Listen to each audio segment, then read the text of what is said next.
কল্পনা শক্তি বা যেটিকে বলা হয় যুক্তিবিদ্যা বা দর্শন অথবা যেটিকে তর্কশাস্ত্র বলি আমরা, ঠিক সেই আলোকে আজকের এই বিষয়টি আলোচনা করার চেষ্টা করব পারিপার্শ্বিক অবস্থা বিবেচনা করে। শিরোনামটা খুব সহজে বলে নিই। শিরোনামটা হলো শেখ হাসিনা তার যে কর্মকাল, বিশেষ করে 2014 থেকে 2024 এই 10টি বছর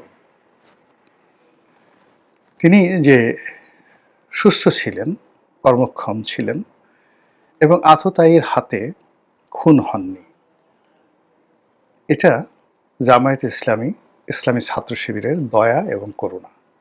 বোঝার চেষ্টা করুন। সজ্ঞানে বলছি, যুক্তি দিয়ে বুঝিয়ে বলবো। দ্বিতীয় যে বিষয়টি, সে বিষয়টি হলো তিনি যে গণভবন থেকে হেলিকপ্টারে করে প্রাণ নিয়ে দিল্লি পর্যন্ত যেতে পেরেছেন। এটাও জামাতের দয়া, করুণা অথবা দুর্বলতা কিংবা ভুল।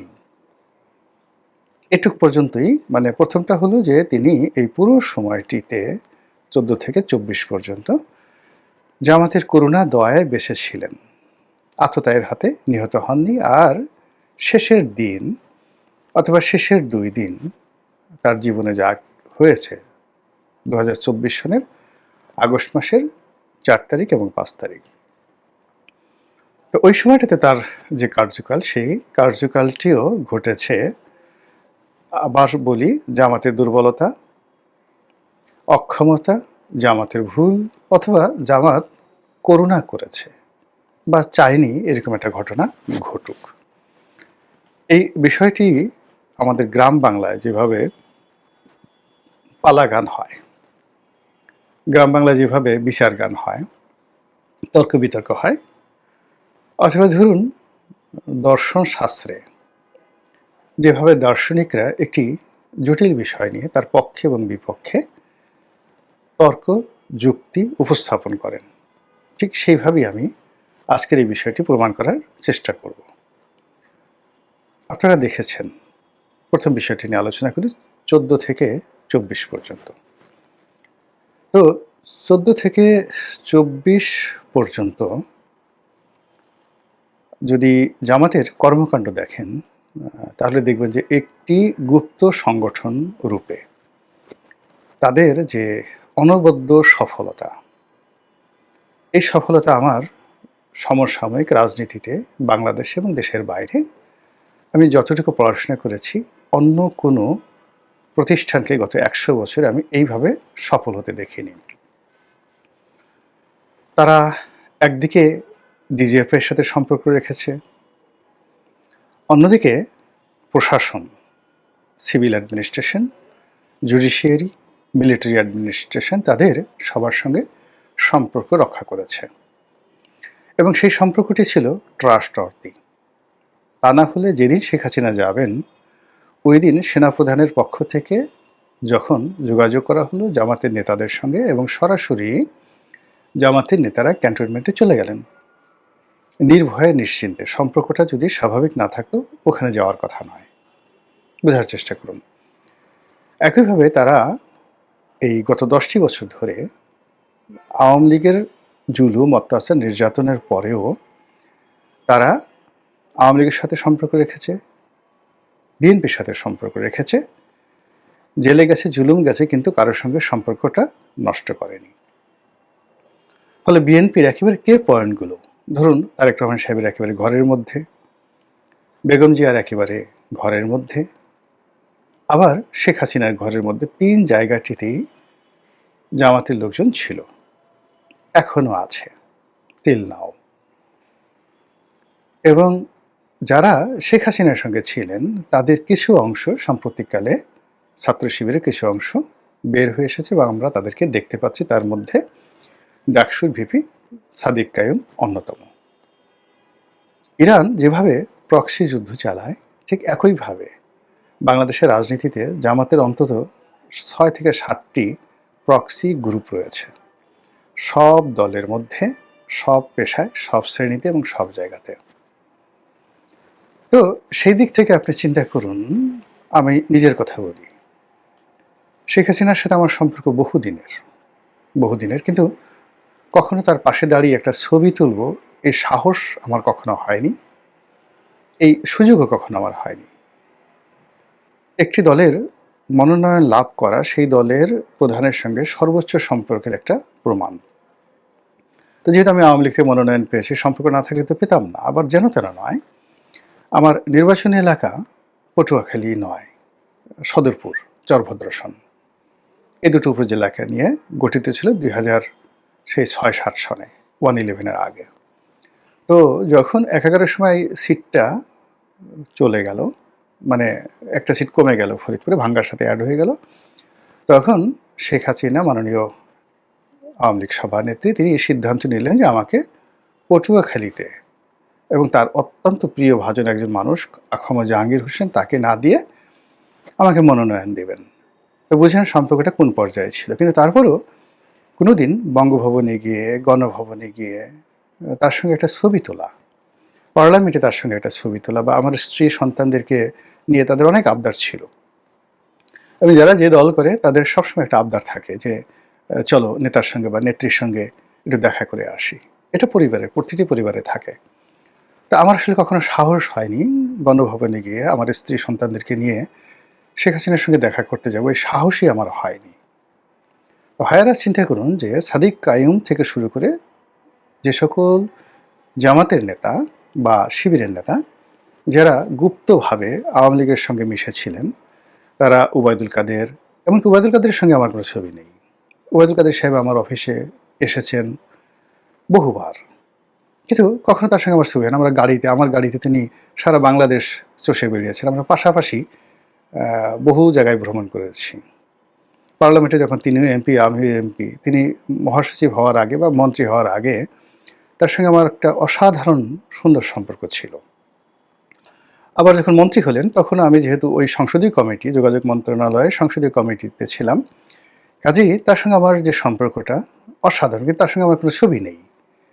কিন্তু জামাতের অনেক নেতার সঙ্গে, শিবিরের অনেক নেতার সঙ্গে ওবায়দুল কাদেরের ছবি এবং সম্পর্ক ছিল। এখন যে নেই সেটা আমি বলতে পারবো না।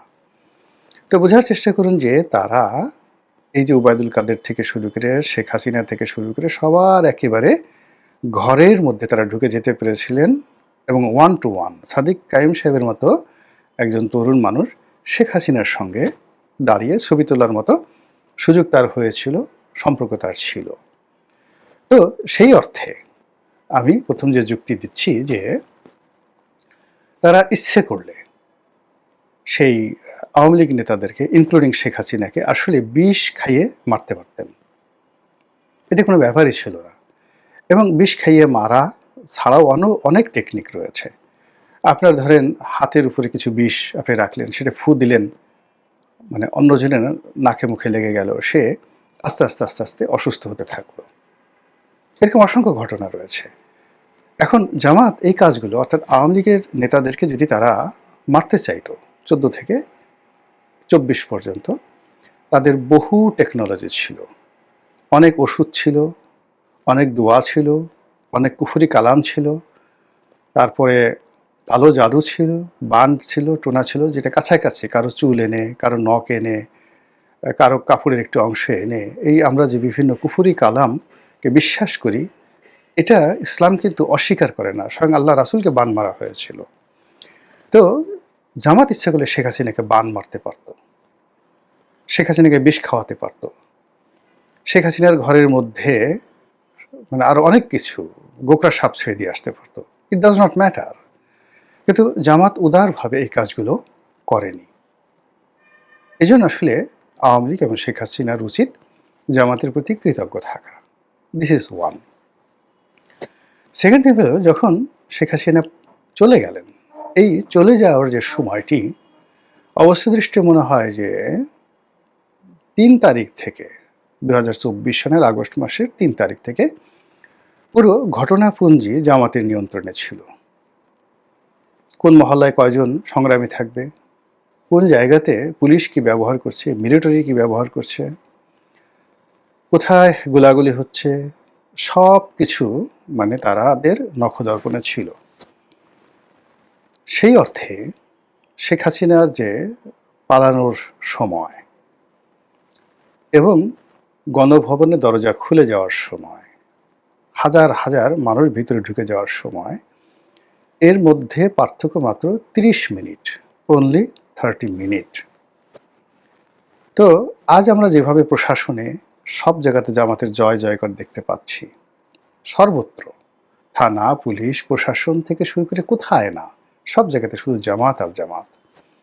তো ওই সময়টাতেও নিঃসন্দেহে যেখানে সেনাবাহিনী প্রধান জানতেন না যে শেখ হাসিনা পালিয়ে যাচ্ছে, তারপর যেখানে স্বয়ং রাষ্ট্রপতি শাহাবুদ্দিন চুপ্পু তিনিও জানতেন না যে শেখ হাসিনা পালিয়ে যাচ্ছে, তিনি আশা করেছিলেন যে তার সাথে দেখা করতে আসবে বা জরুরি অবস্থা জারি হবে ইত্যাদি, তিনি বসেছিলেন। কিন্তু তিনি পালিয়ে যাচ্ছেন এটার যে গোয়েন্দা রিপোর্ট, এখন আমরা যেটা দেখতে পাচ্ছি যে সর্বত্রই একেবারে ভেরি ভেরি সেন্সিটিভ জায়গাগুলোতে জামাতের লোকজন বসানো এখন আছে এবং আগেও ছিল।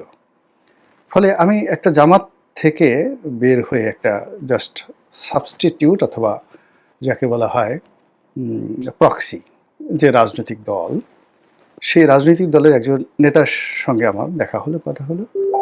তো বিএনপির অনেক লোক যেটা জানে না, কিন্তু সেই নেতার মোবাইলে মুহূর্তে মুহূর্তে ছবি আসছিল যে খালেদা জিয়ার, বেগম খালেদা জিয়ার এভার কেয়ারে শরীরের অবস্থা কী, অর্থাৎ ওই রুমের মধ্যে তিনি কেমন আছেন, কী অবস্থা আছেন, কতটুকু আছেন, অর্থাৎ ঘন্টায় ঘন্টায় তার কাছে খবর আসছিল। জামাতের একজন প্রক্সি যে রাজনৈতিক দল, সেই দলের একজন নেতা। একই সঙ্গে তিনি সরকার গুরুত্বপূর্ণ যারা গোয়েন্দা সংস্থা আছে তাদের সবার সঙ্গে তিনি যোগাযোগ করছিলেন এবং তার সঙ্গে সবাই যোগাযোগ করছিল।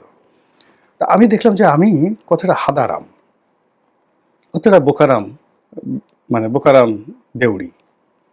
আজ পর্যন্ত যে জায়গাগুলোতে তারা অহরহ ঘোরাফেরা করে সেই জায়গাগুলো আমি চিনি না। আমি এই শহরে মানে যখন সাংবাদিকতা শুরু করেছি তখন হয়তো এখন অনেক যারা মানে ডিজিএফআইয়ের খবর নিয়ে তারপরে খুব বিখ্যাত বিখ্যাত সাংবাদিক হয়ে গেছেন। তো 1986-এ আমার সাংবাদিকতার ক্যারিয়ার শুরু। তখন এই যে এখন যে সকল বিশ্ববিখ্যাত অনুসন্ধানী সাংবাদিক, তারা হয়তো স্কুলে পড়তেন 5, 4, 5, 6, 86-তে, নট মোর দ্যান দ্যাট। তারা কি করে এই খবরগুলো পেয়ে 1 মিনিটের মধ্যে সারা বাংলাদেশ তোলপাড় করে দিচ্ছে, আমি সেগুলো বুঝতে পারছি না এখন পর্যন্ত। আর আমি এইগুলো নিয়ে আবার পরে কলাম লিখছি পত্রপত্রিকা, আবার মানুষ আমার মতো বোকাশোকা মানুষ সেই সম্পাদকীয় পড়ছে। তো এই যে একটা চতুরতা, ক্লেভারনেস, যেটাকে বলা হয় ক্যানিং, এই বুদ্ধি বর্তমান জমানাতে রাজনীতিতে একেবারে প্রমাণিতভাবে কেবলমাত্র জামাতের আছে, অন্য কারোর নেই। তো সেই দিক থেকে আমার কাছে মনে হচ্ছে মানে কোনো তথ্য প্রমাণ নেই, কোনো অকাট্য দলিল নেই, কিন্তু এই যে যুক্তির বিষয়ে আমার কাছে মনে হচ্ছে যে তারা জামাত অনেককে ছাড় দিচ্ছে, অনেককে দিচ্ছে না, অনেককে তারা যাকে বলা হয় একটা ওয়াক ওভার দিচ্ছে, অনেকের জন্য রাজনীতিতে একটা স্পেস খালি রেখেছে, অনেকের জন্য রাজনীতির সকল দরজাগুলো বন্ধ করে দিয়েছে এবং পুরো জিনিস ডান হাতে বাম হাতে খেলছে।